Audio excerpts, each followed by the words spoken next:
네, 대구 경북의 확진자 증가세에 한풀 꺾이기는 했지만 이럴 때일수록 조금의 방심도 없이 방역을 더 철저히 해야겠죠. 집단 생활시설과 자가격리자들에 대한 관리가 강화됐다고 하는데 이지은 기자, 경북도에 이어서 대구시가 집단시설 관련 대책을 내놨다고요? 어떤 내용입니까? 네, 대구시는 집단생활시설 종사자들을 대상으로 전수진단검사를 실시하겠다고 밝혔습니다. 신천지 신도들에 대한 진단검사가 대부분 마무리된 만큼 병원과 요양시설 등에 대해 검사에 착수한 뒤 동일 집단 격리를 실시할 예정입니다. 다만 시설 규모가 영세하거나 동일 집단 격리가 불가능한 곳은 출입을 엄격히 통제하는 등 특별 방역 대책을 검토합니다.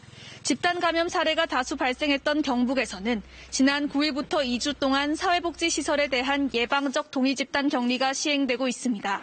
이 가운데 기존 집단 감염 시설 확진자도 추가로 늘었는데요. 경상북도는 경산 서린요양원에서 음성 판정을 받았던 100여 명에 대해 2차 검사를 한 결과 8명이 추가 양성 판정을 받았다고 밝혔습니다. 이에 따라 서린요양원의 확진자는 모두 21명으로 늘었습니다. 사망자도 증가했습니다. 어제 70대 남성 1명과 80대 여성 2명이 숨지면서 대구 경북 지역 사망자는 모두 58명으로 집계됐습니다. 한편 대구 서구보건소에서도 코로나19 확진자가 3명 더 늘었는데요.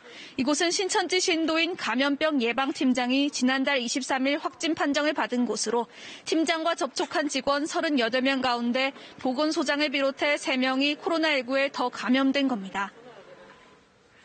경증 환자들 가운데서는 생활치료센터 입소를 거부하는 사람들도 있다고 하죠. 네, 대구에서 아직 자가격리 상태로 대기 중인 확진자는 1,800여 명인데요.